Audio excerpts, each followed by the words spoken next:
عليكم ورحمة الله وبركاته. Alhamdulillah. Assalatu wassalamu ala Rasulullah sallallahu Sallallahu alayhi alayhi wasallam. wasallam. All praises are due to Allah, the one who created us, the one who has no beginning, the one who has no ending, the one that is the only uncreated in existence. And everything besides Allah is created. And nothing that is created can become part of Him because He is unique, He is one, He is not divided up into multiplicity, and nothing can join with Him. Assalamu alaikum, very welcome to joining the R2F show, where we have a summer of destroying innovation. We had a whole book of it that we've been covering for the last several weeks. Um, Last week we're only on page 10, and we're going through this methodically. And if you are anybody that has watched any of these episodes, especially last week's episode, and you're still holding on to anything from this book, from anybody that takes from this book, from anybody that teaches from this book, from anybody that wrote this book, from anybody that supports this book, then something is seriously wrong with you. Seriously wrong with you.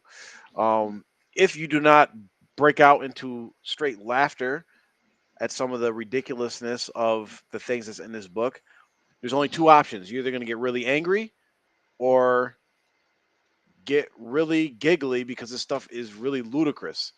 It's almost like listening to, um, these Nation of Islam people talk about their version of Islam.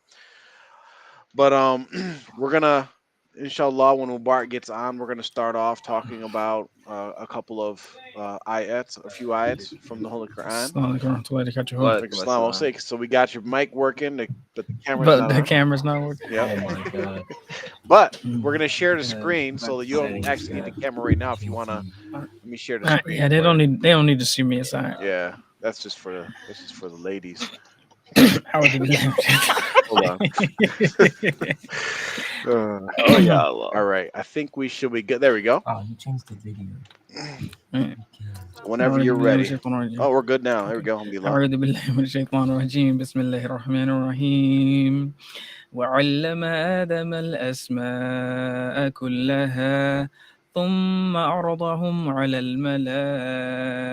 الملائكة فقال أنبئوني بأسماء هؤلاء إن كنتم صادقين قالوا سبحانك لا علم لنا إلا ما علمتنا إنك أنت العليم الحكيم قال يا آدم أنبئهم بأسمائهم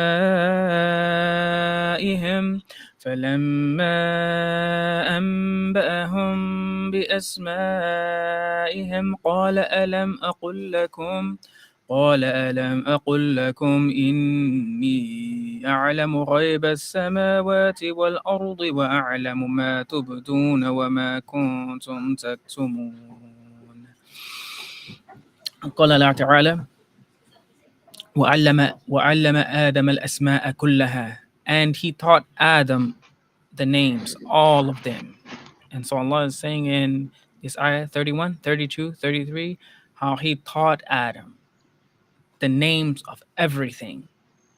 And then he told the angels, أنبئوني بأسماء هؤلاء إن كنتم صادقين. Inform me of the names of these if you are truthful. Because in the previous ayah last week or the week before, we talked about how the angels were not questioning Allah's authority, but they were curious as to why.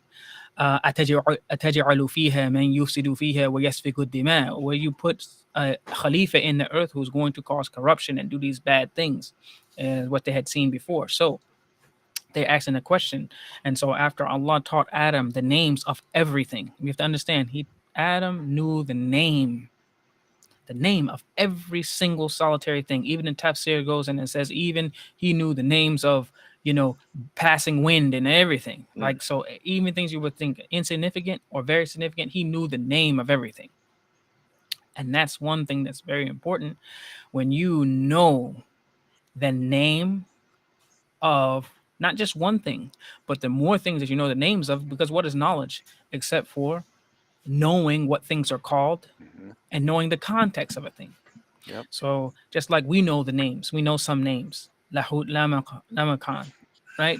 We know the name, but do we have enough names surrounding that to make to put it into context and to understand?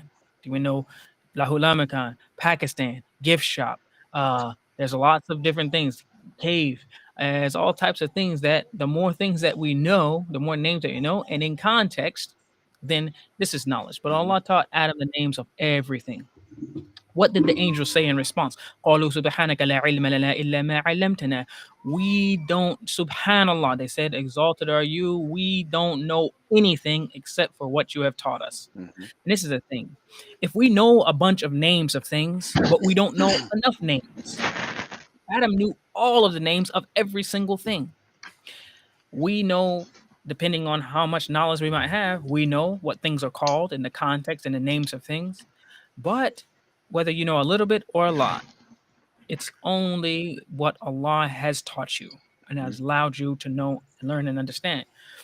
So just like the angels say that they don't have any knowledge except for what Allah taught them, the same for us. We don't have any knowledge except for what Allah has taught us and has allowed us to learn and find. So there are people that might be listening to this that they are going to have some knowledge. They're going to know some names of things, Hmm.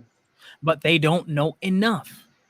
And the only thing that we are doing here is we are just like the angels knew some, and Adam was superior because he knew all of the names of things. And Allah and His Messenger have displayed in this ayah and in the Hadith of Rasulullah Sallallahu Alaihi Wasallam that people are in different ranks and levels based on their knowledge and what they know and what they can apply, what they can put into context. Hmm. So therefore, we are trying to today and going forward, it's what the show has always been about, us sharing the knowledge that we have, that Allah has taught us, that allowed us to know and share so that the people can increase in knowledge and then be able to use that knowledge in context and not just have one thing, one name, one concept. Hmm.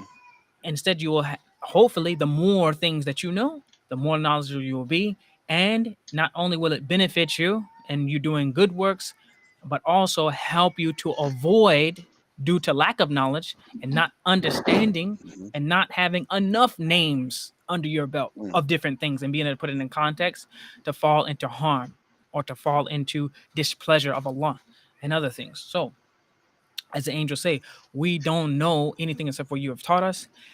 And what else did they say? Innaka antal alimul hakim. That most definitely only you, Allah, is al alim and al hakim, the all knowing and the all wise.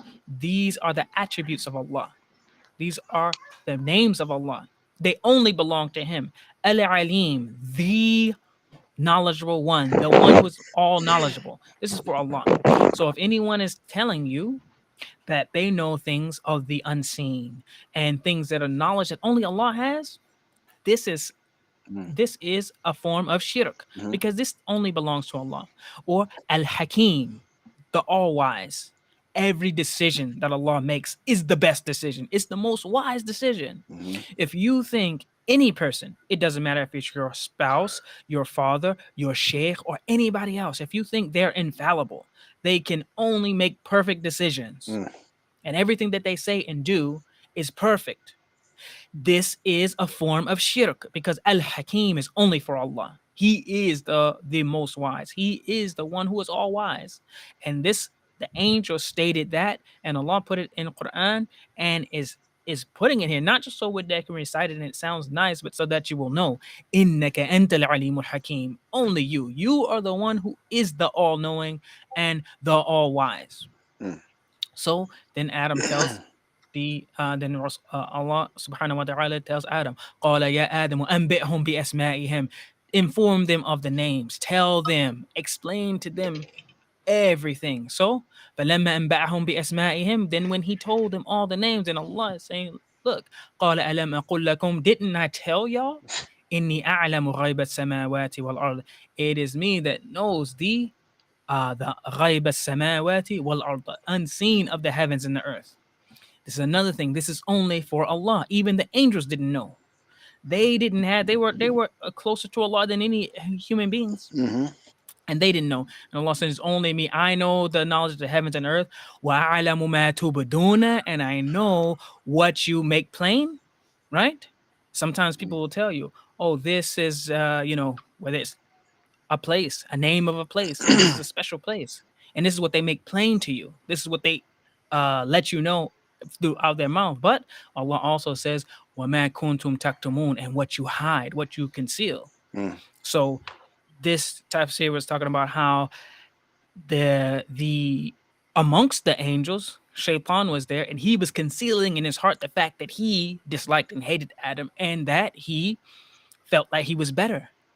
Mm. But also, what happens is some of the things that we are told about certain things and places and things,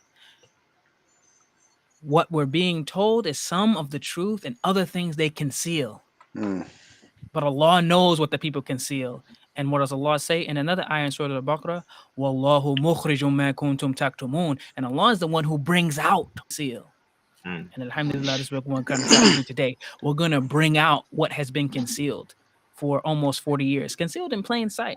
But Yep. the reason why it was concealed for us, because we didn't know, we didn't have the knowledge. You didn't know all of the names. You knew one name, two names, but like Adam was given knowledge of everything, we Mm-hmm. just didn't have enough. And that's where we're here today, hopefully to fill in the gaps. May Allah make it easy for us. I mean, And I just wanted to before I turn it over to Amr to kind of guide us through all this, is I really want to emphasize to the people, and it's like when as Muslims, we don't go around miracle hunting. We don't go around like trying to make everything some great elaborate sign and self promote ourselves or whatever. But I really want to just key in. We mentioned this last week. You mentioned the week before. The ayats that we're covering are a continuation of a different video series that Mubarak was already doing. Okay, we decided really on a whim, last minute. Hey, let's start covering the Black Book. You know what? Also, let's just incorporate the Tafsir show into this and just kind of like try to cover our best. And alhamdulillah, Allah's the best of planners. Allah's the best of guides. This has nothing to do with us. We do, alhamdulillah. We wish we had more time to plan for these shows. We are not coordinating this, and it just so happens every single ayat that we're going in order, Mubarak's going in order covering, specifically addresses like what we're talking about in this Black Book. Like in the ayat where Mubarak was talking about Allah is Alim al Hakim, the most wise. And in the ayat right below it, it shows that he commanded. Adam didn't have permission to tell the angels anything until Allah said, Adam, tell them the names. And this is just shows like how Allah reveals information through his messengers to what he wants them to reveal, what he wants them to know. And you're saying Allah is El Hakim, the most wise. So even if you wanted to say there was some information out there, we know everybody should know at least generally the last sermon of Rasulullah. What did he do at the end? He made the Sahaba swear 3 times. Have I not conveyed the message? Have I not conveyed the message? Yes, we swear you have. Yes, we swear you have. Yes, we swear you have. Rasul conveyed the message. Allah gave Rasul and ordered him to convey every single thing that we need to know that's beneficial to our religion, because he is El Hakim. Yes, there is going to be some things out there that we don't know about. Now, if anybody comes and says, I have something that was not revealed by Rasul that relates to this religion of Islam, what does that remind you of? The arrogance. The arrogance of who? What is this talking about? What gets into? Shaitan. You know what? Yeah. I know better. I know better. And I have this secret. I have this information, even if you think it's true, which is not true, right? A lot of this is not true. But the arrogance for someone to come and say, I know better than Allah, I'm going to reveal this information to you that's going to help you with your religion. It's really, and it ties right into everything that we're this show is talking about one topic, and we could probably go on for weeks on this one topic. So I just wanted to mention that. I think it's alhamdulillah. These are the signs that, like, Allah gives you a little glimmer of, like, I'm helping y'all out. I'm trying to, like, guide you guys in the right way to give my message, and may Allah continue to allow us to just be these insignificant tools that can get the blessings of conveying Allah's message. I mean, I mean, I Jazakallah. mean, All right. So inshallah, I'm trying to share my screen here, or if Jafar can do it. Let's see. Did it go to the I think you go Okay. to sources again, or oh, there you go, got it. Okay. So I gotta Um. click it on. Okay. There we go. All right. So assalamu Now alaikum can you everyone. control it? Yes, I can All control right, it. here we go. Alhamdulillah. All right. So I had time on Sunday after work, and I was able to. I spent about 3 hours researching this. So if someone can find more information, by all means, alhamdulillah, Allah bless you for your efforts. But this is what I found on the Lahoot Lamakan. Now we may know this from the Jamaat. It's this like super secret place that you can obtain, and I've done a good amount of research on this, as history is kind of my thing. So I've done the history of this, right? So just some basic questions like, what is Lahoot Lamakan? Lahoot is a realm obtained by the enlightened. Only pious can attend. Have to be devoid of negative thoughts and actions. So we're gonna cover all that in today's show, which is solely based upon Lahoot Lamakan. All right. Mhm.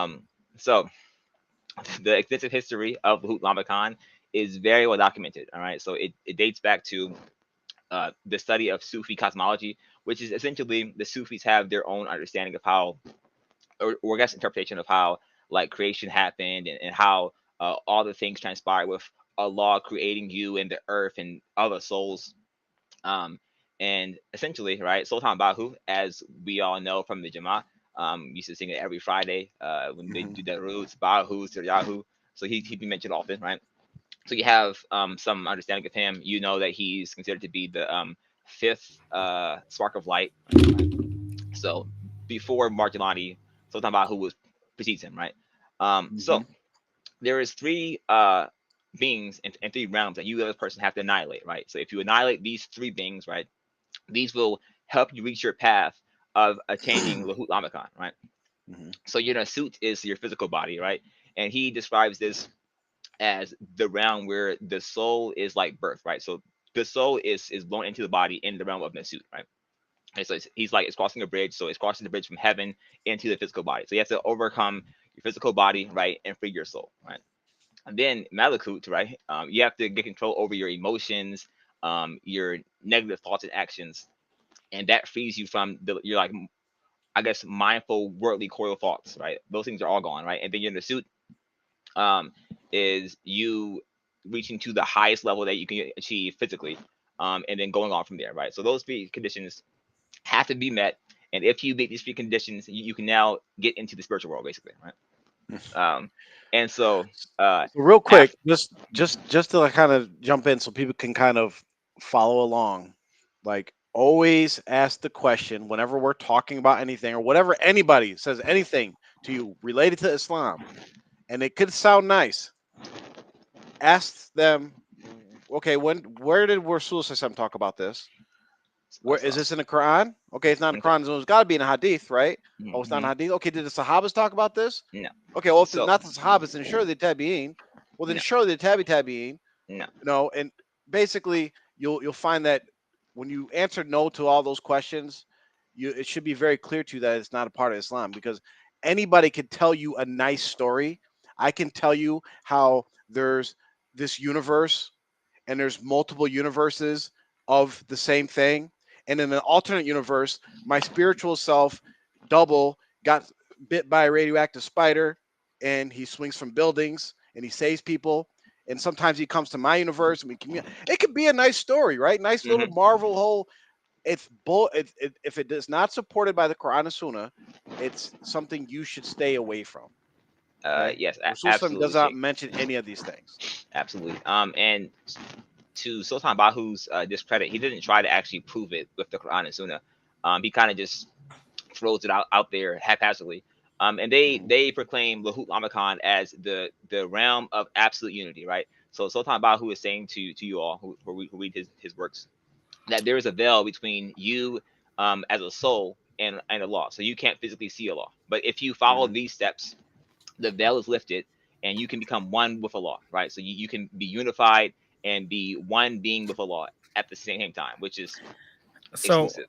uh, Oh, if I have a question, so would Yeah. they believe that you cannot see Allah, You cannot see Allah because but there you is can become one with Allah? so I mean, what's harder? What would be harder? I mean, what would be more like?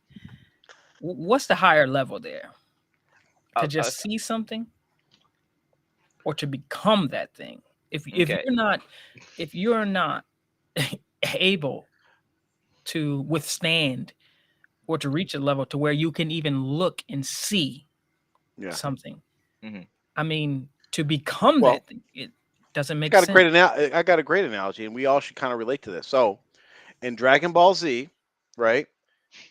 Sometimes the characters were so powerful that the other characters could not even see them moving and fighting, right? Hmm. Until they raised their level up, and then they could see them. Like, oh, my eyes can keep up. I can see them. And in Dragon Ball Z, I know it was very difficult for them to fuse bodies. So, based off our support from Dragon Ball Z, right? Since we're just using any old support, Hmm. it'd be more difficult to actually become one with something than to see Mhm. it. So why wouldn't a Well, person that becomes one with something be able to see what they're becoming one with? okay. So what Sultan Bahu was saying, Sultan quote unquote was saying is that for everyone else, right? For everyone else, there's a veil between you and Allah where you can't see Allah. But if you reach the state of Lahoot Lamakan, right, the realm Mm, of absolute unity, the veil is lifted so that you can see Allah and then become one with Him. So it's like again, the realm Oh, Lahoot means absolute unity, so that you can be unified with God. So mhm. that is what Sultan Bahu, which again is similar to the stuff that we covered in the Black Book in the previous pages about, if you follow Jelani's super secret way, then you too can be the special person, and only select people can enter this realm of Lahoot Lamakan, right? We're gonna tell you, right? How does one how does one actually enter the Lamakan, and the steps that you have to take, all right, as a pious Muslim, all right, to obtain this unique level, spiritual level that only a select few can enter, all right? And hold Um, up, real quick, just in case, because I can hear the detractors now. You know, um, the Lahoot Lamakan it is mentioned on page 10 in the black. 10. Yep. Want me to show it real quick? Let's show. I got it up. Because Let me just show so you. they can, well, they, because most of the times when we catch them red-handed, dead to rights with certain information and facts, they always say, well, he didn't say that, Abuji didn't say that. I don't, or they'll say, I never heard that, I never heard him say Mhm. that. So let's yeah, there it goes. there it is. Yeah. um Yep. So it says he talks about, he says, this book is also meant for those not satisfied with Islam, blah blah blah.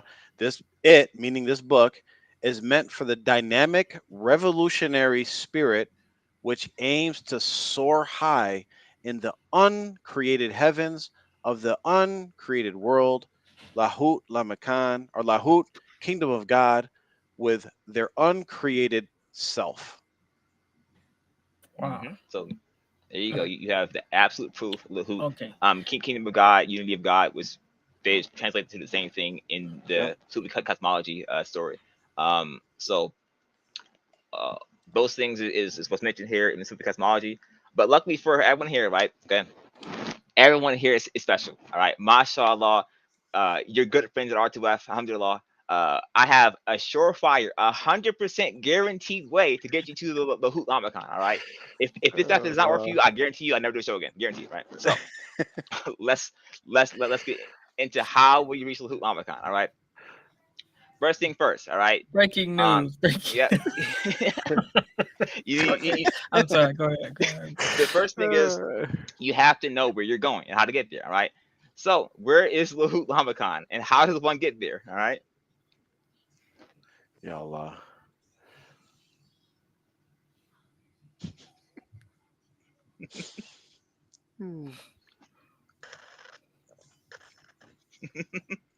Okay, so you may be thinking like Amr, what are you talking about? What do you mean it's in Pakistan? All right. Yes, Lahoot Lamakan, as you heard from our uncle, is in Oh, Pakistan. it All didn't right. play. Play it again. Play it again. Oh, it didn't play. I Okay. don't think it played. It did go back. Hold on. Hey, all right. It didn't play for y'all. There we go. All right. I have some breaking news. This just in. Lahoot Lamakan is in Pakistan. I repeat, Lahoot Lamakan is Gotta in laugh. Pakistan. All right. So, um, for anyone that didn't hear it, we'll play it again because this is exclusive information, right? Oh, Just acquired. All right. So, I have some breaking news. This just in. Lahoot Lamakan is in Pakistan. I repeat, Lahoot Lamakan is in Pakistan. okay. So, The second one is It's impact. yeah, it's the second one. yo, Allah bless Uncle Ali. Allah bless. All right. I mean, So Lahoot Lamakan wow. actually is in Pakistan. All right. Okay. So get them plane tickets ready. All right, because you're gonna need to fly to Karachi. Right. So if you leave from Dulles International Airport, it's 21 hours, and then and then you land in Karachi. It's a 4-hour ride to Sichan. And then from there, right, you have to travel right from Sehwan to Lahoot Lamakan on foot, by the way, barefoot, 120 miles. All right. Oh my Why? Because this is a pilgrimage, right? Okay. So this pilgrimage, um, this pilgrimage requires you to travel on foot during Ramadan, right? And you travel on foot, you're 120 miles to Lahoot Lamakan barefoot, and after you complete this travel, you become a Lahuti, right? That's basically what it means, right? Oh my gosh. So, you have now traveled 120 miles. You walk that time or that distance in 14 days or less, right? So wait a minute. Yeah. Just let me get this straight. So when you go make Hajj, Mhm. right? Yeah. You like, is there any requirement when you're making Hajj that you got to walk 120 miles to as part of your pilgrimage? What the answer is no. So Mhm. how are people like adding these things, and basically you're adding something that it's basically trying to make this place more prestigious than actually Mecca and Medina. Like to get to This this is one place, of you got this to is walk what 120 Shaitan does. miles, and This is what Barefoot Shaitan in the does. sun. Uh, hmm yeah. Shaitan does this. Like everything is trying to one up or be better than, get you to think, and this is one of the things where the some of the Christian monks or whatever, they do extreme things, right? Mhm. The basics is not enough. You know, just going to Hajj or Umrah is not enough. You got to walk 120 miles barefoot. It's like it doesn't even make sense. But this is not only a way to yeah, without shoes too, Yep. uh, to make you look like a Barefoot. fool, Yep. oh Yep. Allah. but also get punished in the same time. You got to be an Iron Man. You got to be basically an Iron Man almost to make this journey. I Mhm. mean, doesn't make sense. And the journey happens during Ramadan, so you can't drink water during the day. And during last Lahoot Lamakan that they had, right, it was 50 degrees Celsius, so it was 120 degrees Fahrenheit. Oh For my everyone, gosh. everyone in America, so you're walking in the hot sun, no water for They had to this. have people dying doing this. Like throughout history, there had to be like multiple Probably deaths of so. people trying to Um, do this crap. yeah, so you have 14 Shaitan just days sitting back laughing. to complete this pilgrimage. But for those of you who are um, risk takers and can want to complete this arduous task, right? Congratulations, all right. You will have now, all right, made it safely to Lahoot Lamakan, all right. So What this the is wait? What the? so What's What's the going on with my man what's under going the on rock? with he is worshiping in the cave, all right. He Oh wanted to be Allah. more because I watched a video on this, or it was video of this man. He like climbed his way, like crawled his way under the cave to be more and more in the cave. Anyway, so Oh my goodness. after your long travel on foot, all right, you can now buy some mango lassi here at the shop, right? And and before you leave, right, you may want to have a souvenir, right, to prove, hey, listen, I was there. I was a Lahootie. All right, they have a whole Oh gift my shop gosh. right outside of the cave. Right, the cave also has hours, so you can't just go there anytime. The cave the cave closes at like 10 p.m. So after Wait, 10 p.m., bro, if you got there late, bro, too bad. You better come back tomorrow. wait. All right, You're all talking right, about the I'm sure. cave that represents like the oneness with Allah has business hours. So I'm sure maybe they closed at like 10 for cleaning or whatever, freshening up, straightening up the joint, and then they open back up at like 10:45 or something like that. When do they open back up? Okay, so I believe their exact hours with like 5 a.m. to 5 p.m. So they close at Wait, 5 p.m. realistically. Hold So on. basically, I'm gonna Google. Hold on. yo, okay, so right now, like Yeah. here, okay, Fajr comes in at 4 o'clock, Mhm. where okay. I'm at, Yeah. and Fajr goes out at like sometimes it's like 5:27. So you mean to tell me a person not only you can't even make tahajjud in Lahoot Lamakan, you can't even do your night prayers, but you might even miss Fajr trying to wait around to make Fajr in Lahoot Lamakan, Yep. and some Indian dude guarding the place talking about we're not open yet. come back, come back at 5 Yo, a.m. They got a security guard, Uh, this with a is whistle so obvious. Like, so I don't know if any of you guys know a little bit of the history about like the alleged the house they say that allegedly Rasul was born in, right? what's up, man? So there's this house in Mubarak Jalani has videos where he says, yeah, they took the house that Rasul was born in and they made it into a bathroom and all these different like lies about this place. But there is a place that randomly, like hundreds and hundreds, like thousands of years, like we're into the thousands. Someone maybe was just like within the last few hundred years started claiming this is the house where Rasul was born. And it's so obvious that it's a scam, right? Because you make your this is and sorry Indians, this is what y'all are famous for, is making a shrine business. This is what Mm-hmm. you guys do. So, and it's like it seems like to me like a competitive thing. Like, oh wait, Mecca has a cave that is significant because we have, Jabal al-Nur, the cave where Rasul got revelation in. People, it's like a tourist site. People go and like, oh, let's go see the cave, right? This, I went to go see it. People do go and do like bidda and all types of weird stuff there, which is not legislated. But it seems like someone was like, you know what? They got a cave in Mecca. I, I want to get a cave in Pakistan or in India and make it holy and make it a place you have to walk up and get special blessings and all these different things. It's clearly like just a way for someone that was trying to either get money or get prestige and status through this cave. So I mean, it's we got more slides or Yeah. okay, We got okay. okay. So let's get to the actual reasons why the cave is considered holy, right? So there's 6 reasons as to why the cave is considered holy. One of them is Prophet Adam, right? So some of the Indians or Pakistanis, I guess, believe that Prophet Adam, when he was sent down to earth, actually stayed in the cave of Lahoot Lamakan or like lived there partially, right? So that's Oh one my of the reasons gosh. why. So they believe that Yeah. there is a chance that Prophet Adam stayed in this cave, which the cave would be too small. But anyway, it's not the point. Uh, then we have 3 reasons, right? That involve Ali ibn Abi Talib, the fourth Khalifa of Islam. So one of the reasons they believe is that they say that Ali and his family stayed in this cave for some reason, and they believe that there is um, a horse print, right, from the horse of Ali, and a shoe print of Ali, and Yeah. that is the reason why they believe that this cave is holy and spiritual. This Lahoot thing is mostly practiced by the Shias. So the Mm, Shias mostly come and do this, right?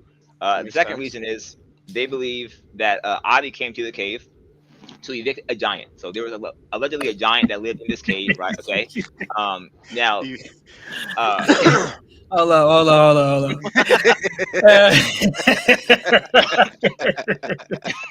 yeah. So you Astaghfirullah. Ya Allah. You're gonna hate are this. you telling me Hmm. that Ali radiallahu anhu Yeah. he left the Arabian Peninsula Hmm. because you gotta realize In case y'all didn't hear Unc already, Lahoot Lamakan is in Then, Pakistan. yeah, So you mean to tell Pakistan. me he left the Arabian Peninsula and went to Pakistan to evict the giant? I mean, and He wasn't it's worried. not even. He took a break from like the Yeah, fitna and I all mean, he that was to doing. go travel. Yeah. I mean, since well, uh, and of course, if he did this, no doubt there would be some sort of narrations about it. I mean, there was tons of Sahaba who were still alive. I mean, they would have went with him. I mean, if it's that important, I mean, here he is, the Khalifa, and he's like, oh, well, I'm sorry, I know I'm running a Muslim state. I know I'm dealing with all this, all types of stuff he had going on throughout his life. He's fighting the Khawarij. He's doing all types of stuff. Right. I mean, he got assassinated walking to Fajr. Mhm. That's how he was killed. Mm-hmm. But he was like, and all the stuff he had going on, he said, you know what? I'm about to go to Pakistan, to a cave in Pakistan, to evict a giant who's in a Yes. cave. He's in a Mhm. cave. Wow. So Get out of that cave, you. uh, there was one article I was reading Where's where the giant supposed to go? Yeah, He can't live in a cave. the giant is I gonna don't be know. like, yo, I I'm mean, about to- bro, it's I'm my in a home. cave. Leave me alone. I mean, yo, I'm a giant, okay? I mean, I can see if I'm just marching through people like what's the joke? Attack on Titan. I'm just marching through people's cities, just tearing stuff up. I'm literally just Yeah. chilling in a cave. Why am I getting evicted? Evicted Aqua Cave. So from one of the things I was reading, they believe that this could have been during the Khalifa of Uthman, where Ali wasn't in charge. So Wait. What about this Goku demon? I haven't even got that far. It was on the giant. Oh, you didn't? Oh, Yeah. okay. Okay. So yeah, that's one of the things that they believe that it could have been during the time of Uthman's Khalifa, and then he Oh. did that. All right. So then, lastly, right, they believe that there was once this Gokai demon, right, which in Indian folklore, the Gokai demon is this like chick that has like different head and like 70 hands, and she's just like demon, right? So allegedly, right, Ali comes to the cave to defeat this demon, right, and he doesn't actually beat the demon, right? He seals the demon in the cave, right? He seals the demon in the cave for eternity, basically, right? He hit it with a seal no jitsu chop. Oh my god, yo, wow. Okay, How so- could so- y'all? so he It was like, Dapper, stop. I'm trying to be serious. Put on a bottle of Flex Seal. Get back. Allah. Okay. So Ali like seals the demon right in the cave, and and the demon can't get out, right? So I'm reading this story of him allegedly defeating this Gokai demon, right, in the cave of Lahoot Lamakan. I'm like, okay, so he defeats the demon and seals it away there in the cave, still alive, by the way. Why would y'all then go and worship in that same cave where the demon is at? Are y'all serious? I was so confused. I was like, what? That's one of the reasons. Are y'all serious? I mean, yo, Oh my god. there's a so hold up. You throw a giant out the cave, but you lock a demon in the cave. And this cave is supposed to be where somehow you reach some sort of oneness with Allah. This Jonas, I mean, this is ridiculous. That's Yeah. what- Like, come on, y'all can't be serious. Y'all can't be real quick, right? You guys you see that these historical whatever that they're trying to Fallacies. associate with this cave, right? Go find one authentic source that even says anything related to these names in India, Pakistan, that area, whatever you want, whatever name they used to refer to it as back then. Find one authentic thing that Khalifa Ali, radiallahu an, was anywhere in the vicinity of India. I don't know of it. Maybe he did. Maybe he did travel there at some point. But please provide the proof. Okay, Jaffer, that's excellent because that directly ties into the very next point. All right, so allegedly, Mm. right, there was this pious Sufi saint, right, whose name was Sayyid Shah Nurani, right, which he has his own shrine where folks go and pay money to go worship at. So anyway, right? So allegedly, right? This person was by three different accounts, right? It was he was either related to uh, the Ahlul Bayt from Ali directly, right? He was related through the Ahlul Bayt through Hazrat Hassan, or he was just a direct descendant of like the Prophet Muhammad. So uh, I'm gonna go out on a limb and say this probably wasn't true because there's too many different stories going back and forth. But allegedly, he was this pious Sufi saint, and in his final years, he would go to this cave and worship there and pray there. And because he was so revered and loved, uh, other Sufis and other Indian Muslims would go there as well with him, and then it became the cave of Lamakhan, and folks would go there because it's spiritual now too. Right? So they believe that. And then the last thing I found regarding the cave of Lahoot Lamakan, right, was what was actually before the Shias came and took over this cave, and this is the cave where you would reach oneness with Allah. The Hindus used to use this cave to worship. All right, so Mm. Oh, prior to the Muslims, the Hindus actually used to use this cave for the worshiping of their many gods. So now, and then it says the Shiites took over, right? yeah, the Shiites took over the cave basically. So look, just think about what's happening here. Just use your common sense politically, right? Hindus before Islam came, Hindus and Buddhists and Sikhs, like they were the power in India. So Mhm, you have another religious power come into play, and even though it has nothing to do with the religion, you have political people like they recognize it, like there's things of status, certain landmarks, certain things that's going to say like, no, we're in charge now. We took this over. This is not now. It's not a Hindu holy place. This is now a Shiite Muslim place. Just to let y'all know that we're actually in charge. We took over your holy place. We took over your church. We took over your holy ground, right? mhm, So if this place was holy before Islam came to it, even like Shiites, a lot of Shiites are actually outside the fold. They're not Sunni Muslims, right? Before Islam, anything related to Islam touched this, Hindus already considered it as holy site. mhm, That should tell you something. yep. So the crazy thing is, right? And I had this revelation today actually, when I was talking to Jaffar's brother Kawi, was Hmm. how basically the whole Lahoot Lamakan story and how you have to overcome these three realms to get to oneness, right? This is basically just a budget version of Buddhism, right? In Buddhism, you have to overcome these similar things to reach enlightenment, right? So there's a story, a classical Chinese fiction tale. It's called Journey to the West. So it's 2,000 pages if anyone's read it. Basically, it's about this monk and his companions, and each of his companions have these trials they have to overcome, which is basically what Sultan Bahu had you overcome. And after his companions overcome like their greed, their like lust, all stuff like that, they eventually reach enlightenment and become one with God, right? So you can see the parallels between Hinduism, Buddhism, and this Lahoot Lamakan. It's Hmm. obviously where those two religions started in India. You would see some parallels between that and wherever we are today. All right. So just to clarify, we only have three holy cities in Islam. All right. You don't How have to many go to times we got to Pakistan. say this? Like, All right. There is the Kaaba, right? Everyone knows the Kaaba, Jerusalem. You go there for Hajj.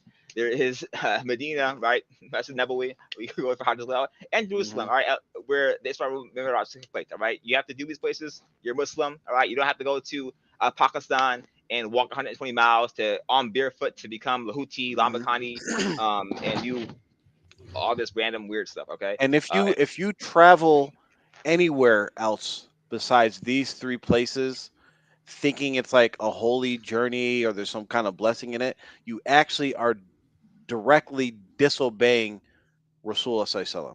yeah. Yep.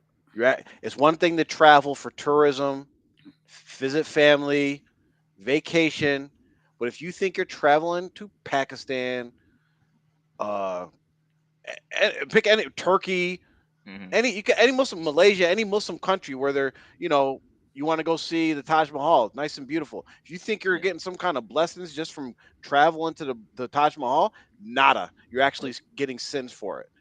So Yeah. you have to think about that when these things come up. I don't know how many times we had a show where you have to keep on mentioning this. It's like a very introductory, basic, fundamental belief in Islam. There's only three places we like make a pilgrimage to or travel to and get blessings for. The Yep. thing is, the wisdom behind that is Rasulullah Sallam is So telling us there is no pilgrimage, no religious pilgrimage to any place except for these three. Hmm. Why? Because you have stuff like this. It's people just telling fables, making stuff up, Yep. slam a gift shop in there, and then they can not only lead you astray, but also make money off of you. Yep. And so this is the thing. It prevents you from having these fairy tale mythical holy sites and places and telling these fabulous stories about how this was a great place and a great saint died here and this and we and making it out to be something grand.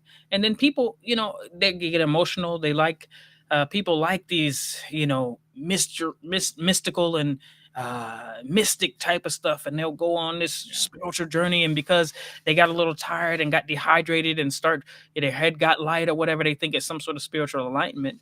But no, Hmm. it was just you getting tired and thirsty and dehydrated or whatever. But people, they, as human beings, they will do that stuff. They will go on these journeys all over the place.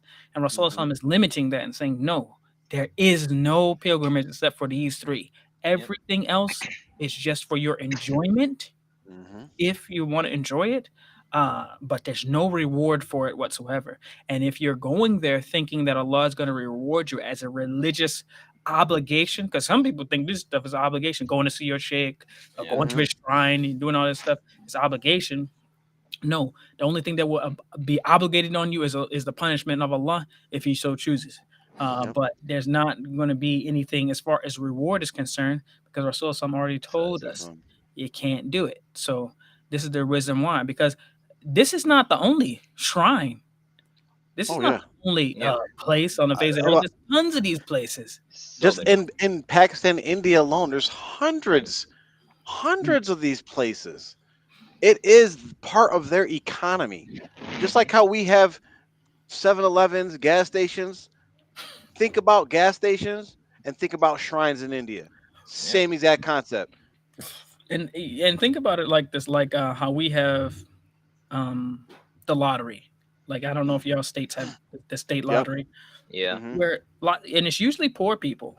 Hmm. Sometimes Hmm. I got some coworkers that do it, and they're not poor, but they're poor in the mind.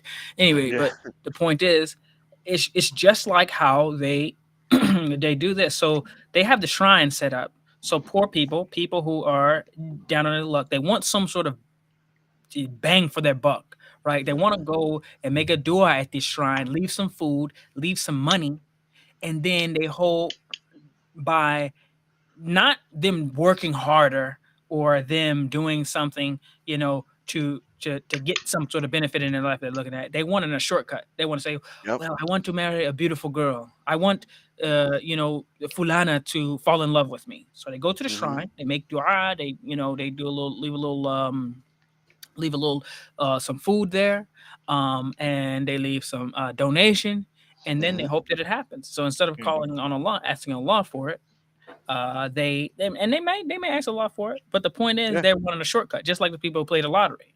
They'll Yep. Yep. take their $5, they'll stop at the And gas they're station, play the usually lottery. ignorant. Yeah, Like they they're- don't like they yeah, don't know like the poor people that are going to buy these. They don't have the knowledge to realize like there's no chance you're winning. Yep. There's no chance you're Zero. winning. and Wasting all of their money. yeah, Because then you have, like you said, you have the rich people. I know there's people that actually have money that do it because it's an addiction yeah, Yep. and like an mhm, entertainment form. They're addicted to exactly, that yeah, feeling. Like I actually worked in a convenience store where this guy he had to have money. He would come every week Sunday morning and buy like $500 in lottery tickets, mm, and he would win big sometimes. Spend $500. Sometimes he'd win like $1,000. He would take the money that he won and then buy more lottery tickets. Reinvest. Every Yeah. Sunday he would do this. It's like, okay, he has money, but he's obviously it's the addiction, it's the feeling.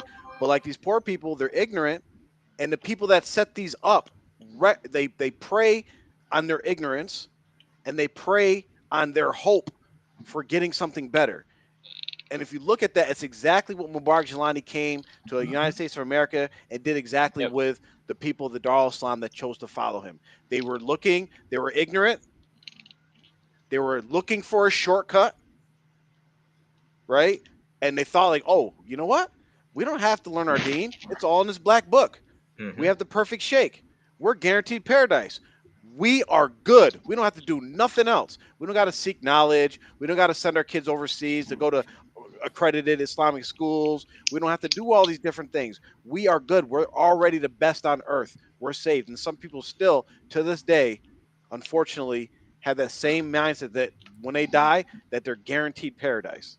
Yep. And a lot of them are in this what they call the sunken cost fallacy, right? I Mhm. don't know if you're Yeah. familiar with the sunk cost Yep. fallacy, where you put so much time, money, or energy into something, whether it be a relationship, being in a cult, following a sheikh, or something like that, and it's almost like because of the commitment and the investment you put into it, Mhm. you're like, this has to work.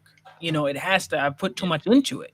Yeah. And I mean, that's a real feeling, but it's like this show today. I mean, it's a little bit light, but the thing is, it's actually very heavy because Lahoot Lamakan is, they have the songs and everything from the suit to Melakut to something to the brute or whatever Yeah. what Yeah. one of the Mhm. girls were singing. I can't remember how it goes, but the point is, this stuff is coming back to my mind how much Lahoot Lamakan was mentioned, and that's the only thing we knew. We knew the name, right? Yep. But and that was enough. We didn't never like until doing this show. I never thought to Google Lahoot Lamakan. I never thought to Mm-hmm. look it Mhm. up on the internet or actually research like what is it. I just like whatever Abuja said. My only thought in my mind was that if I wanted to know anything about Lahoot Lamakan, well, I would ask the K2 or some Khalifa Mhm. or the Shura Council or somebody, and then they would say, well, Abuji said, or they would ask him or something like that. I never even had the thought that I could Mhm. even ask Jelani directly. Right. Mm-hmm. Not a question like Yeah. Yeah. asking them questions directly. But the point is, like, this is something that now that people are realizing, wow, this is actually a joke. The first thing that comes to people's minds is, let's reject it. No, no, I can't accept that. Mhm. The whole concept, Lahoot Lamakan, that place that I thought was something magnificent, the joint was a fable. It was a made up joint Mhm. from the Hindus that Mm-hmm. then the Shias jumped onto. That then, because in 1980 or whatever, no one from America would have had a clue Yep. that not only was the word Lahoot Lamakan not even Arabic and that it didn't have anything to do with Islam, but they wouldn't have had a clue that it was actually a cave in Pakistan Well, that was a Hindu shrine at one point well, in time. check this out. Check this out. This is how it, it's funny, but at the same time it's sad, and at the same time it kind of pisses you off a little bit because when you think about these games that this shaitan is playing in Arabic, what does la makan mean? No No place. The place. place. Yeah. Mhm. It does. Literally in the name says it's no place. It does not exist. Yep. Literally in the name in Arabic, it means this place does not exist. Mm, mm, I mean, it's laughable. yeah. It's It's laughable, and yeah. And so, if you God, think, I guarantee you, most of the people who will listen to this, if they're listening now, they never thought in their mind that they ever would actually reach or be in Lahoot Lamakan. They thought, well, yeah, my sheikh can go there or whatever. But hmm yeah, I remember saying we would laugh, we would laugh and joke about Lahoot Lamakan and say hmm we would say like someone who was trying to be super super holy or whatever, we would call them Lamakan man or Lamakan boy or whatever. Lahuti now. yo, y'all was wild today. But I mean, it's sobering because I was like, yeah, I remember it's like thinking, okay, well that's a joke, and it's unfortunately we got family members even today that really have some sort of inkling that is actually a place or Yeah. something of any significance Yeah. whatsoever, and Here, it's just not. let me It's really actually not. break this But down just a little bit. Oh, one go ahead. one one last thing. So I hmm have one last slide, which is 4 and 2 more Barkelani, and all you people team away. This is called a works cited page. All right. So this is what you have when you get all your sources and you use all the information here is right here. So anyone wants to look it up, they can read any sources that I have, and you can find information I found. All right. That's all. Mm. That's all I have for today. So I'm, we're so they're a That's lot of what they're gonna say is sultanbaho.net, man. Yeah, so how about net, man? The a lot official, of a lot of people listen official to this source. will try to say like, oh, they don't understand, they lack knowledge, they don't know what the Lahoot Lamakan really is. They focused on the cave or whatever, right? But no, we do understand what it is, and we're giving it to you very simply. What Lahoot Lamakan is, according to extreme Sufism, right, is a person enters into a place inside of Allah, Hmm. hence becoming one with Allah. Yep, And now think absolute about unity. this. Allah never stops being Allah. This is one of the logical things that we use to refute Christians, right? When they say Jesus is the Son of God or God on earth, and he was a human at that point, and then he, was his physical form, and then, at that point he wasn't the Father God. No, it doesn't make any sense. According to Islam, Allah is Allah, will always be Allah, always was Allah, and always will be Allah. Now think about this. With this understanding that these extreme Sufis have, they believe that a person can enter into Allah, become one with Him. When you become one with something, you become that thing. So basically, they're saying you can become Allah and then leave Allah to come back to handle your worldly duties. Then, when you're done with that, you go back to Allah. Hmm. So they're basically saying you could do you're gonna be doing something that Allah does not do. Mhm. Become Allah, not become Allah. Like, and if you can't see the similarities between this, the deviations that the Christians made, the deviations that a lot of these other made up religions do, where they talk about becoming divine and all these Yep. different things, then you're really losing the plot. You're losing it, and Shaitan is just playing with you. Yep. So now it should be crystallizing in the people's minds and understand, because when Ja'far first did the breakdown of the Risala Ruhi, and one of the points was that Sultan Bahu was saying it is appropriate or it's okay for you to call them Allah. Yep. And, Mhm. basically, and so people were saying, oh no, you got the translation wrong. Or they were saying that you don't understand, and this is Abuji never said that, but understand this understanding. How can it be anything else? This is what it leads you to, because Mhm. number one, Allah is who He is. He's complete. Hmm. Yep. If you just It's just common sense. If you add, you Mm. take something that's not part of Allah, this book is telling you how to reach this level. So even if you're Mhm. looking at this book and say, well, I'm not at that level right now, this book is telling you that you can reach a level in which you can become one with Allah. Yep. Now if Allah is complete and you are being added to, then that means you have increased Allah in some way. In some Mhm. way, you have increased Him by your presence there. And so that in and of itself is Ya shirk, Allah. is Yep. kufr, Oh, that's deep. okay? And it's not even, you're outside of Islam if you believe that.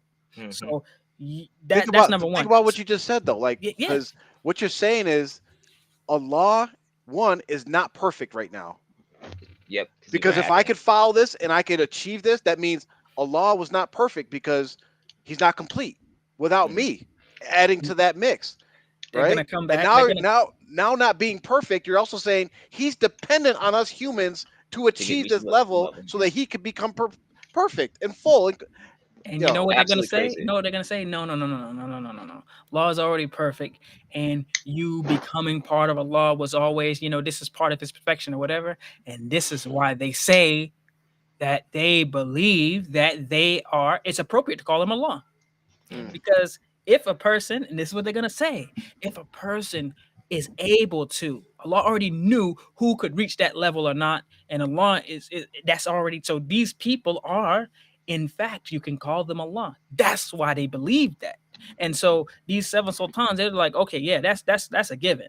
Hmm. But some of you regular folks, you can get to that level. So they already believe two things that's gonna take them all the way out of Islam. Either they believe Ya that they can Allah. increase Allah, they can join with Allah, or they believe that they're right now, even though they're walking around this earth, urinating, defecating, eating, drinking, Ya Allah. sleeping, getting sick, or whatever, that they're part of Allah. Mm. Hmm. Okay, so I have a question for everyone who is part of the naysayers, right? And let's just say that you guys believe this, right? If you're Sheikh Mubarak or any of these previous sheikhs, Sultan Bahu, whoever, right? If these people reach paradise, why would they ever come back to the dunya? Why would they ever come back to Earth and say, you know what, I'm here to help you guys get here too? That's believe. If I Amr could leave this show right here and be like, okay, I'm going right to paradise. Yeah. I'm gone. Bye. Yeah. I'm never coming back to doing the show again. Like, you know what? I'm gonna go back to Earth. What? Mhm. Are you serious? Like, I'm gonna Yeah. leave paradise Think to think go be about back on this. Earth A again? person that has the ability, أعوذ بالله من الشيطان الرجيم, but Okay. just for the sake of argument, a person who has the ability to become one with Allah, why are you ever coming back to Yeah. just being a dude Yeah. again? I mean, like, Hmm. Why? for what? I'm 44 years old. My body hurts. My knees hurt. I tried to exercise and I pulled my hamstring. Why? Why would anybody come back to that? You wouldn't. And these are the same people. Hold up, these are the same people that claim that they are here in this world. They're not after money or anything worldly. They're not after Jannah. They don't want no rewards. Only thing they want is Allah. Oh, My Allah. nigga, you, I mean, you No, it's Had it. hectic. allegedly reached the Yep. stage. Yep. So what are you Yeah. doing back here? Why are you You coming know? back? Yeah. Yeah. I mean, it's That's like Man, saying, bro. like, yeah, my only goal is to just, get married and have a house and get a job, and I just want to live life, right? Then you get that. Meanwhile, this dude's hitting the club every night. Yeah. He's DMing chicks. He's snorting coke. He's doing drugs. Like, yo, dude, you said you only wanted this. He Why are lied. you go? Why are you running away from that? No matter what way you look at these things, if you just use a little common sense, if you Hmm. open up your heart, right, turn off your hatred for us, right, turn off the fact that that you invested so much time, money, effort, generations, multiple generations into this thing, and really think about, like, wait a minute, you know what, someday I'm going to die, Hmm. and I'm either going to go to heaven or go to hell. Yep. That's it. Hmm.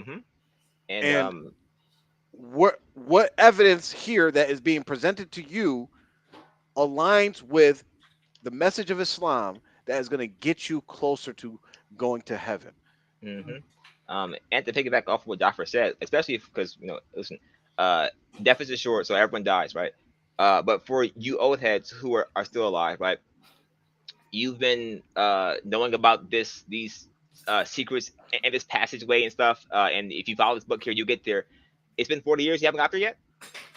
Yeah. Like, are you just like can you just like not read? Do you not know how to follow the steps?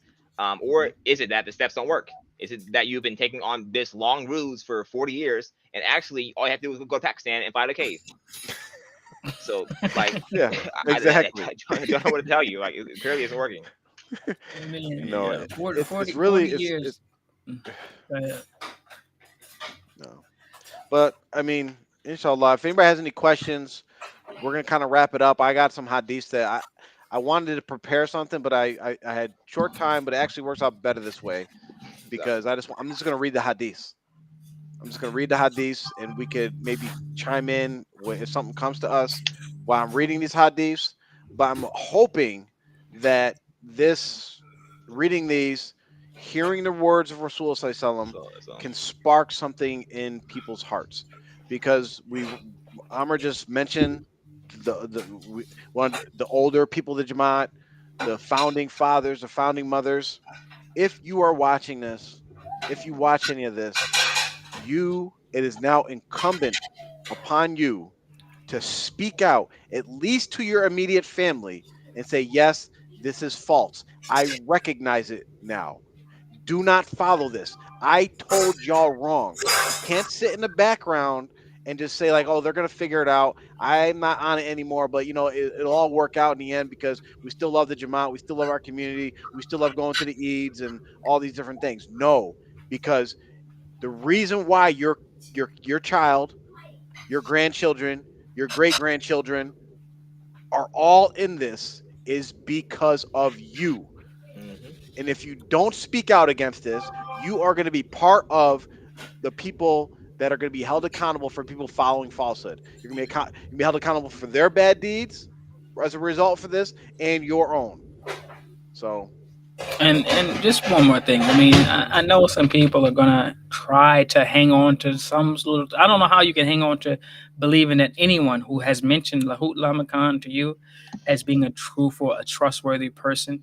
This person is a mm, charlatan. Anyone who presented this concept to you, um, they're either incredibly ignorant. But think about this: the fact that this uh, sheikh happened to have been born in India, because that's where he was born in India. He was an Indian. And then mhm, Pakistan is a name that they named the place something else Europeans. Yep. after that. Okay, they 1942 split or the seven. country, the British, and they put Bangladesh over there. India stayed here, Pakistan over here. But the point is the thing when Allah says وَعَلَّمَ آدَمَ الْأَسْمَاءَ كُلَّهَا, told him all the names. So you have to understand, Pakistan wasn't some magical, majestic name that when Adam alayhi salam came down and said Pakistan there. No, this was a name that was given in 1947. Yep, by the Some of our British. parents were born before that. Hmm. So this is mhm. something new, number one. And do you think it's just a coincidence that originally an Indian man, who, okay, now he's a Pakistani, whatever, that this mystical place just happened to be where he's telling you Lahoot Lamakan and this is Kingdom of God. It just happens to be in Pakistan. Yeah. It just happens to be in Pakistan, and Yep, he's there, part of his culture where and he's from. some Yep. fairy tale from where he's from. But he knows you're Mhm, not from there, and you don't know anything about it, so he can tell you anything. Do y'all have any friends who are foreigners or whatever? Maybe they just got here, maybe first generation, second generation. mhm. Most of the time, second generation, they kind of know like American culture and different things. But Yeah. it's Right. people that first get to this country and they don't really understand. Like you can almost tell them anything, and they Hmm. like, Yep. oh Yeah, yeah, makes sense to me. Yep. they believe it. They're Yep. very trusting. They be getting ripped off and all types of stuff. Like yo, that ain't gonna They don't fly. have a yeah, they don't have a clue. They Yep. really don't have a Same clue. thing. Same thing. This is why he does not have a TMOAP, Pakistan. There Yep. ain't one. Because if he tells some Pakistani, I can take you to a Lahoot Lamakan, he said, what? Already been. We went there on the family vacation, Yep. in 1982. I traveled We on already foot. been. Yep. Have you? He can't tell Oh them that. man.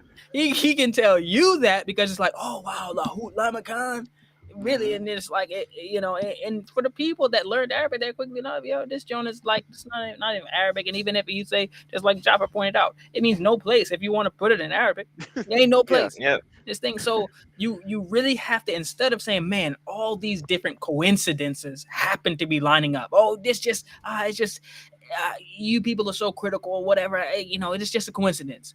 Yep. There's too many coincidences. Yep. In a Yep. row. He just Yep. Yep. happens to be a Pakistani and Yep. finds basically that's like me telling a person, yo, that's never been to America, doesn't speak English, know nothing about English, and I'm like, yo, I can take you to a magical place. You know what I mean? They got mermaids with red hair. uh they got like a Persian dude with a little monkey or whatever, and he got a flying carpet or whatever. I know I can take you to a place or whatever, and I'm talking about Yeah. Disneyland or whatever. Yep. Right? You don't know Disneyland is actually just a resort. It's just a place Yep. for Yeah. people to go to for Anyone can vacation. go. Yep. And he's Yeah. like, wow, really, man? They got this and they got all these Yep. different things you look. And I'm just telling you about different things in Disney movies or whatever. This is the equivalent of what y'all got. What happened? I mean, I don't say y'all, us. Yeah. We all got run with this joint. I Hmm. mean, he basically Like you took said, a how many fable. everything in Jelani's message from the very beginning, from 1980 all the way to the day he died and beyond, is all been about self promotion. Yep. This we'll get to this at some point in the book where he talks about if if if Mecca is where if the Kaaba is where the house of if the Kaaba is the house of Allah, then Pakistan is where Allah never left or Allah lives or something like that. I was like, what? Really? You're comparing Pakistan to the Kaaba when you had these alleged miracles in TMOA? Oh, okay. What does it mean? It means you're the blessed Jamaat and I'm the perfect Sheikh. Oh, okay. Where's the most holy place in the world? Oh, it's right here in Pakistan. Right? It's right here. Like everything is about just self promotion, right? Just self promotion. That's all it is. And if you can't see it, you're really just not trying to see anything besides the delusion that's in front of you. And it reminds me of that documentary. I think it was Kumar, I think, but it was basically a guy, an Indian guy, who said he started off the show. It was on Netflix. You can probably find it on YouTube or something. He started off the show saying, "I'm gonna act like I'm a spiritual leader. It's all fake. I'm gonna see how many people I could fool." And he went through a whole show, got followers, dozens of followers, and the whole show built up to where he was gonna reveal to them that, hey, yo, this was fake. This was a social experiment. Even after he told them, I'm fake, I've been gassing y'all, I've been fooling y'all, there was like 3 or 4 people were like, nah, I know you're holy, I know you're real. And he's like, no, dude, like I'm fake. Yeah. I was born in New Jersey. Because he was speaking with the accent and everything, like, you must purify yourself. Then he was speaking, I have something to tell you. I'm from New Jersey, y'all. And it was like, Oh my God, y'all and they lost. still they still refused to believe that he was fake. Still refused. Listen, I'm just gonna say what I say almost every show. Listen, this is the litmus test. Just go to your local masjid and say it out loud. Hmm. Actually, go to your closest friend. You might not even have a close friend, but just any acquaintance or friend or somebody that you know outside of TMOA that's a Muslim, and Mhm. tell them what you believe about your sheikh, your community, and all these things, and just see what they say. You won't be able to do it, but if you do, you'll be like, damn, they saying the same. They want you want y'all part of R2F or something? Yep. No, it Well, ain't an R2F this thing. It's just the anybody you perfect Characters. tell segue. this, they're gonna say the same things we're saying. I got a perfect segue for that because that was perfect. So let's look at this. So one of our 2F members, one of our 2F staff, sent an email, very short email, to Sheikh Uthman. You guys might know him. You should know him. He's all over YouTube. He gives dawah. He's from San Diego. He gives dawah to Christians. He totally destroys them when he's having the conversations. Hundreds and hundreds of people are taking shahada and becoming Muslim because of the dawah he gives. He's traveling now, not only in San Diego. He's been in New York City. He's been in England. Like he's traveling all over. Alhamdulillah. His organization is One Message Foundation. We sent the email to him and his organization, just a brief one, little brief description about TMOA with only 2 pages from this book. Hmm. 2 pages from this book. This is someone that they don't know R2F. There's no bias, right? And these organizations, these people, they're very careful about how they respond to people because people message them to try to manipulate them to try to get whatever they self-serving want. So they're very careful about how they respond to things, right? They're not just going to come off and say, "Yeah, F that." You know, they're going to be very careful. Hmm. Well, here was their response after one email and 2 pages of this book. This is an outside source, just like if you would have went to your local masjid. Wa alaikum salam wa rahmatullahi wa barakatuh. Dear brother, this is obviously a cult. This is obviously a cult. This is obviously a cult. May Allah protect you and your family and grant you barakat. We only understand and follow the religion based on the Quran and Sunnah, based on the understanding of the righteous predecessors. One Message Foundation. It's very clear, y'all. Hmm. Everybody that you go to, even if you go to your local church, go to your local church and start telling them some of your beliefs. They're gonna be like, "Yo, y'all a Are cult." you? I Yeah. know more. I know they'll probably know more about Islam to tell you like that's not is any Islam I heard of. Hmm. Mhm. Mm. Very Absolutely very crazy.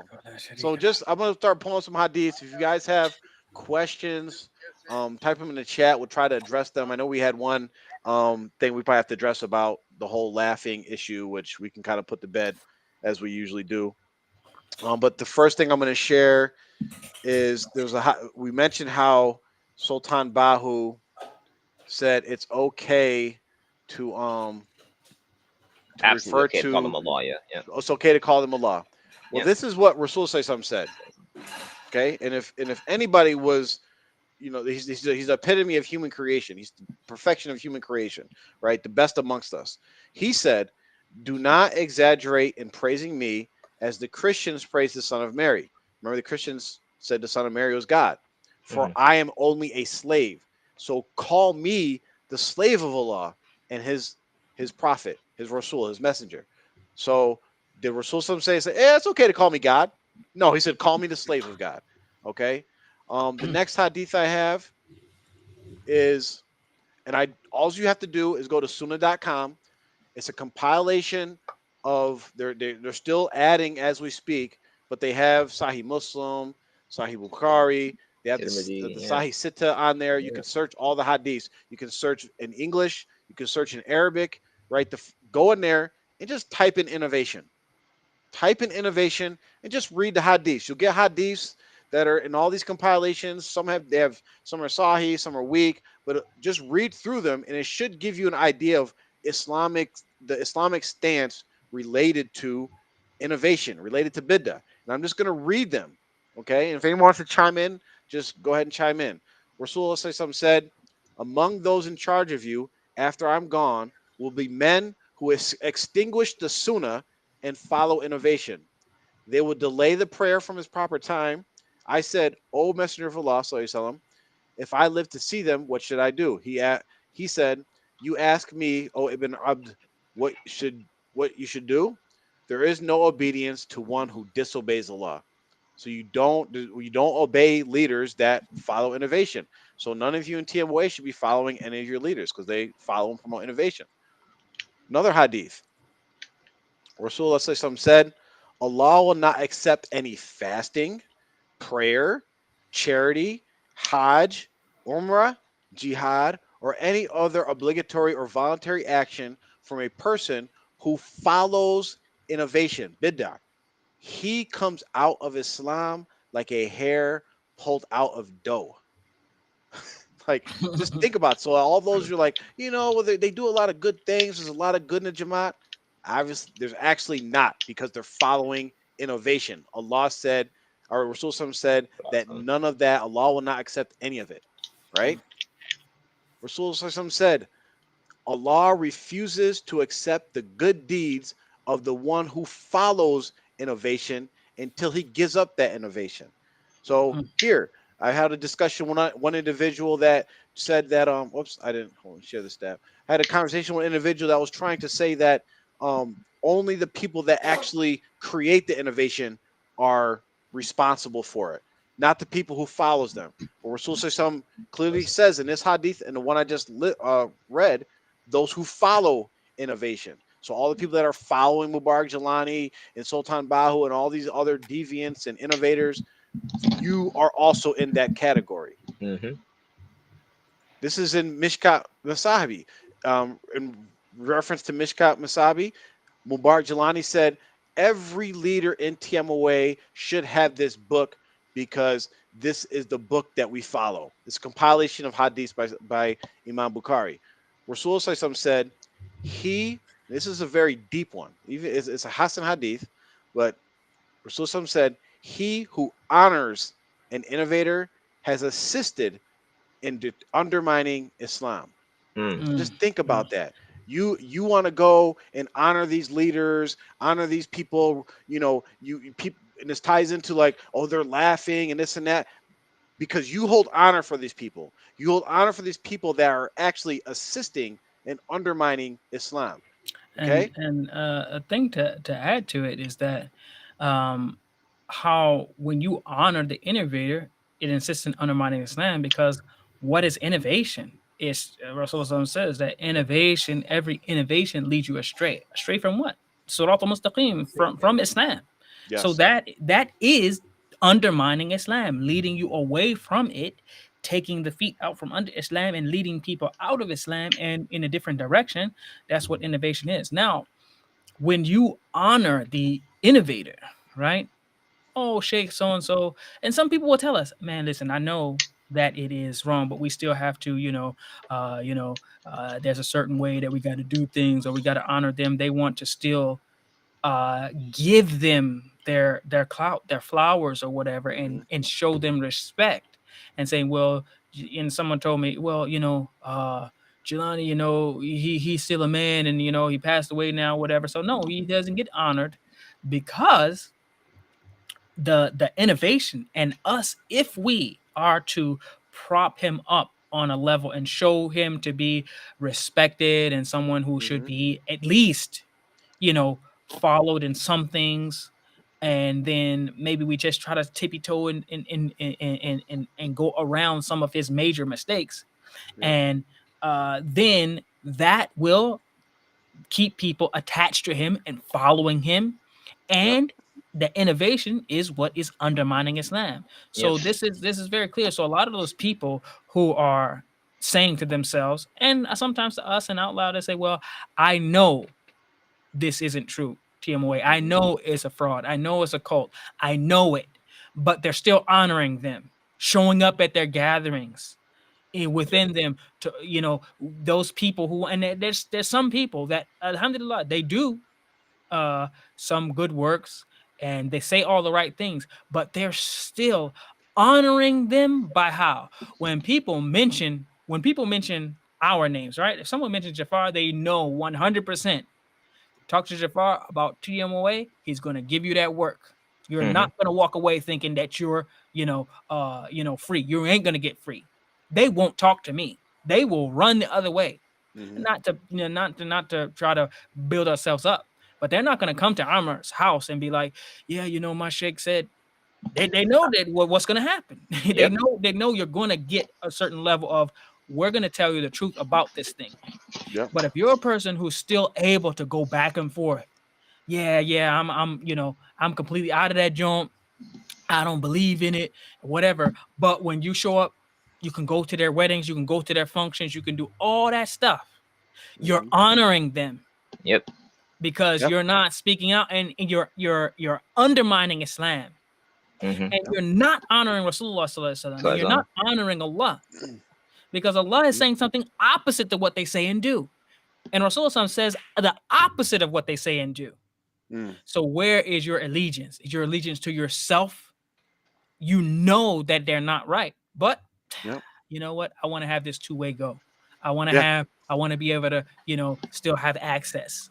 Yep. So for your access, and you got it, but you're undermining Islam. This hadith applies to the people who know more so than the people who are, are there. Because Yep. some people is like, yeah, I don't believe nothing you're saying. The people that Yep. know that it's right what we're saying, and people that know that it's wrong what Timo is doing, but still want to have that ease of access, you're undermining Islam. Yep. I mean, yep, absolutely true. And just to piggyback off what Mubarak and Jaffer said, for anyone who thinks that, like, okay, after someone passes away, or whatever, then you have to give them disrespect, no matter what they did. Are people familiar with Musaylama al-Kadhab, Musaylama the liar, which Mm. what he did? And if you haven't, Mhm. go after the show, you guys can go research through Ridda Wars, which happened Mhm. after passing the Prophet Muhammad Sallallahu Alaihi Wasallam. So he is known as Musaylama the liar. They don't call him, oh, Musaylama the once Muslim who after a while, he just said, you know what, I'm a prophet too. No, he's known as Musaylama the liar. He Does didn't does get does anybody know Abu Jahal's real name? no. Most people will not. I can't say it off time. He's Abu Jahal forever. He will be known as Abu Jahal. Mm-hmm. Hmm. Right? Yeah. Did they give her? Oh, he's passed away. He can't talk. No, we have hadiths. We have ayats in Quran that are forever preserved, I mean, that would be talking like about the us saying, misguidance. Musaylama, the Sahabi who, or Yeah. let's say Musaylama, the Arab who lived during the time of Rasulullah, who made a few mistakes, and he said a few things that were Yeah. Here and inaccurate. there. Yep. Yeah, No. he had a few inaccurate statements, Hmm. Yeah. but he was a leader. He had a lot of followers and everything, and he you know he was religious. Hmm. I Hmm. mean, that will be that's the equivalent of what some people are doing with Jelani. They know Yeah. it's not true. Yep. Yeah. Was Musaylima religious? we don't even know necessarily, but he definitely was saying that he was a religious leader. So that Yep. would be like a way to twist it. Yeah, he was a Yep. religious, and he had a few Well, statements that were inaccurate. I'm about to He think made say, a few about it. mistakes. Yeah, Think about but it. He only claimed he was a he's a prophet. prophet. yeah, You have these dudes True. claiming they're a law. Exactly. So yeah, much exactly. worse. Yeah. Much worse. Yeah. Come on, man. Um. Yeah. So like. I have a couple more hadiths Yeah. here, because we're trying to get a couple questions, so we're trying to address them. But listen to this one. So, like, this kind of ties into what we're talking about. This is from Ibn Umar, who said, "So and so sends his salam." So it was narrated from Nafi that a man came to Ibn Umar and said, "So and so sends his salam to you." He said, "I have heard that he has introduced innovations into Islam." Have heard that he has introduced innovations to Islam. So for any of the people that are out there that think like this big focus on bid'ah and innovation is something that was just like recently started by like Wahhabis and Salafis, no, this dates No. back to the Sahabas and Rasulullah. Yep. So he said, if he has indeed introduced innovations, then do not convey my salam to him. Mm. Mm. For I heard the Messenger of Allah sallallahu alaihi wasallam say, Wisdom. there will be among my nation or among this nation transformations, the earth collapsing, and qadf that was concerning Ahl Qadar. So he, you could see here that people of innovation, they actually lose certain rights that are granted to Muslims that are not involved in innovation. You see, it's very clear. Salams, right? Yeah. Returning salams is a right of a Muslim.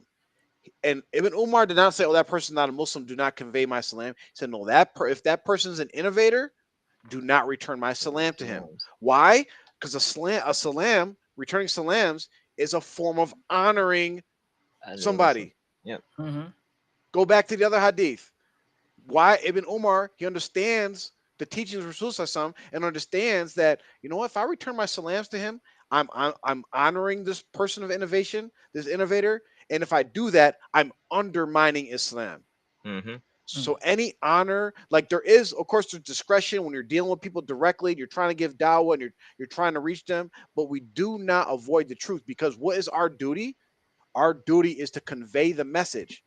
So if you are holding back the truth for fear of you might offend them, for fear that they might stop talking to you, for fear that it's going to like create a division, at the end of that conversation, you have to ask yourself, did I deliver the message? I had a whole conversation with somebody that was trying to say it was you should not refer to people of innovation as innovators. You should just refer to them as Muslims. So Okay. then I Yeah. asked, like, okay, so what do you refer to the Muslims who don't innovate? Oh, Muslims. What have you just done? You have just undermined Islam Yep. Mhm. because you gave honor to innovators. You gave them the same honor that you gave to the people who don't innovate. Mm-hmm. I mean, it's very clear. Like, this is not rocket science. We're not scholars here. We're not high level students of knowledge. We're not giving you any information that needs like some kind of giant, big volume tafsir to understand. It's Yep. very clear.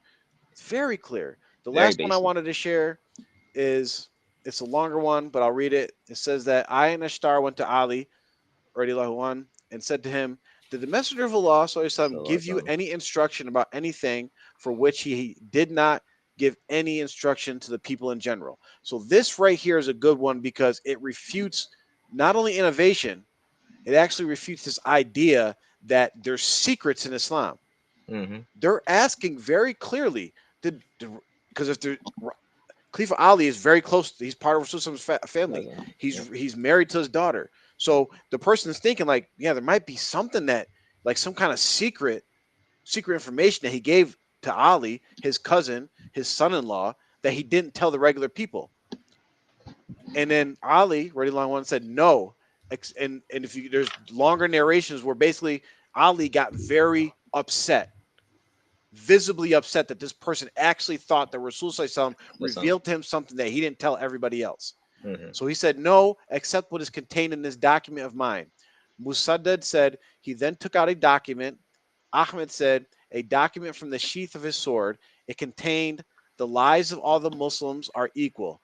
They are one hand against others. The lowliest of them can guarantee their protection. Beware, a Muslim must not be killed for an infidel, nor must this is like so these are like fiqh rulings. Nor Yeah. must one who has been given a covenant be killed while his covenant holds. If and then here there's the part that's applicable to innovation.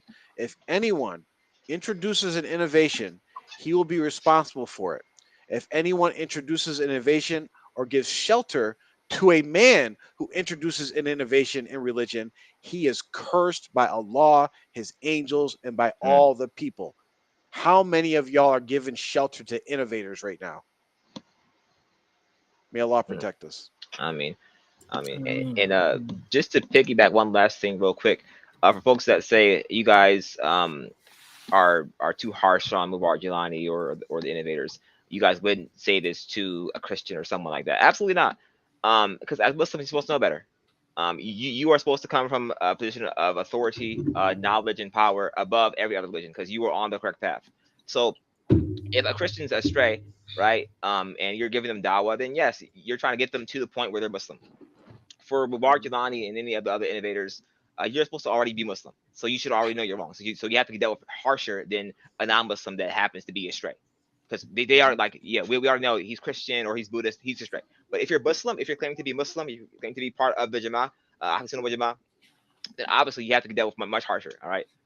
And last thing I would say for this show, listen, you guys have been complaining about us laughing for about 2.5 years now. All right. It's not going to stop because some of the stuff has to be laughed at. There's no way that we can get to the show seriously when for 40 years it's been this spiritual place and the whole time it's a cave. So if you if the only thing you get from our shows after watching it is you guys laughed at this point, cool. But what do we say?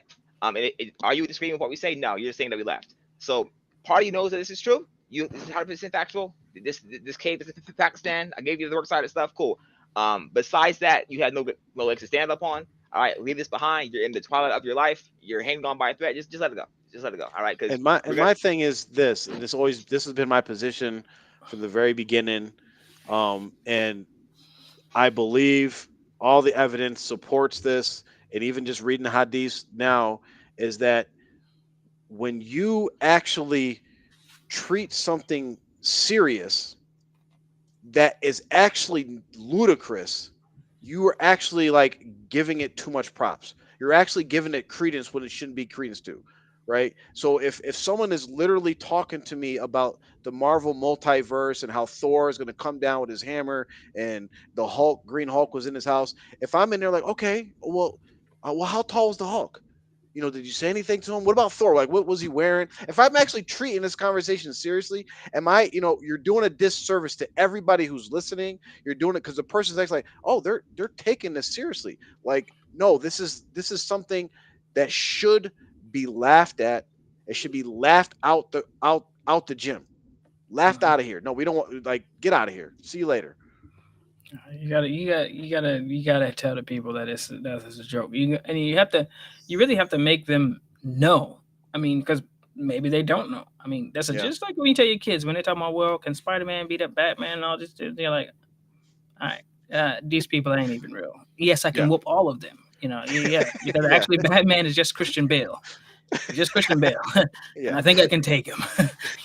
So I mean, sometimes you got to tell them. I mean, what do we look like taking it seriously? Yeah. I mean, I can't see. It's Kevin Packard said, "It's breaking news." Breaking news. We had a Oh yeah, well, question. One question it popped up. Where to go?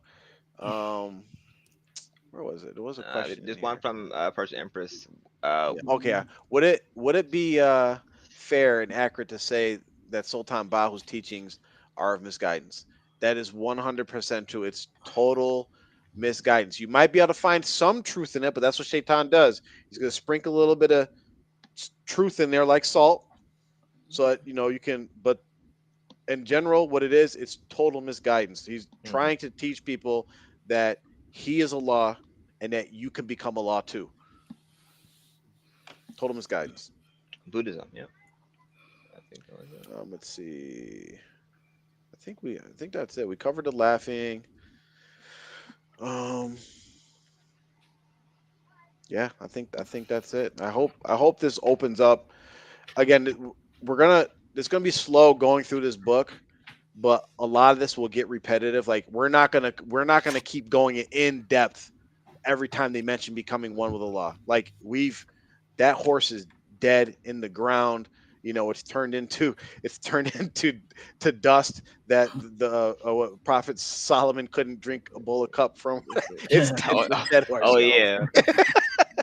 Oh It's man, gone. yo, It's gone, y'all. Like, so we're not going to go in depth every time that comes up. We're not going to go in depth every time he mentions Lahoot Lamakan. So it'll start speeding up. It'll start speeding up eventually. yeah. Y'all gotta let me try. Y'all gotta let me try. I'm gonna try to. I can't even do it. I know I'm not gonna make it. Never Oh, mind. I wow. know I won't be able to do. I'm trying to do Unk's Breaking news. Hey, y'all should watch me. Y'all I'm trying to watch get me through that. the whole Go ahead, joke, man, but go I ahead. never can get past the second breaking news. I can never. Can you imagine somebody seriously? Can you imagine someone who's like actually been reading the book and they're like, man, I gotta get to Lahoot Lamakan. Yeah, like they really trying to. Yo, I'll tell you a quick story. Right? So I'm not going to say the brother's name just out of to spare him, but everybody that's in my circles knows who he is. So I might have been like 23. This guy might have been like 19, 18, 19, 20, whatever. He needed a ride from college to like Binghamton. Mm-hmm. I think it was whatever. So I'm giving him a ride, and it's nighttime, right? So you gotta know the scene. He's nighttime. I'm driving. He's sitting in the back seat. We're just talking, and he's like, "Yo, Jafar." I'm like, "Yeah, what's up, man?" He's like, "Yo, you know that black book?" I'm like, "Yeah, I heard about it. I heard we weren't supposed to read it, right?" And he's like, "Yeah, I read that, Jonah." I'm like, "Okay, alhamdulillah. All right, well, all right." So he's talking a lot of like weird Sufi spiritual stuff. I'm like, oh, okay. I'm just giving him like the yeah treatment. He's like, "Yo, I got something to tell you." I'm like, "Okay." He's like, "But you gotta promise not to say nothing to nobody, right?" I'm like, "All right, what you got to say?" He said, "Yo, I'm the Mahdi." Now we laughing now. I was scared. I was scared. Like, yo, I'm trying to. I had to get where he got to go quick, and it was Okay. literally like dead silence the rest of the ride. I'm like, "Oh, okay." He read the black book Yeah. and somehow thought he was the He was Mahdi. like, bro, there's just no way, bro. This is what you want us to take seriously, bro. Like some African American dude that doesn't have any other qualifications that are prerequisites for you to be the Mahdi. Like you have to be you have to be, you have to be born and have a Yo, certain name. Your Yeah, name yeah, gotta be Muhammad ibn Abdullah. well, yes, all that stuff. So Oh I but yeah, this think should Allah. show you how crazy this book is. If someone reads this book, taking it seriously, they come out thinking stuff like African American, born and raised in New York, comes out thinking that they're the Mahdi. The Mahdi. Oh yeah, Allah. These people are hilarious. Oh, Allah. May Allah protect us. Any more questions? I don't think so. I I think think we're we're good. good. We got to hear that audio one time before we sign off, though. Yeah. All right. Hold on, let's sign off and then just Just let it let play. the All right, audio so let the audio close this finish. out first. سبحان ربك رب العزة عما يصفون وسلام على المرسلين والحمد لله رب العالمين آمين. I mean, assalamu Like, alaikum. All right, Jaffer, in the show, inshallah. oh, I ain't got no sound. No, I didn't play it yet. I have some breaking news. This just in.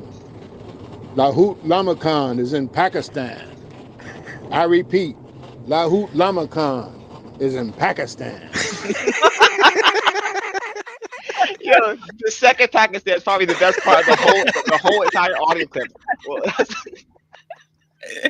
Allah, Assalamu I alaikum, have some breaking news. I'll not This do it just again. in. Lahoot Lamakan Lamakan is in in Pakistan. I repeat, No. Lahoot Lamakan is in Pakistan. Assalamu alaikum, y'all. Like, yes. We'll see you next week, inshallah. We'll see you next week, inshallah, for page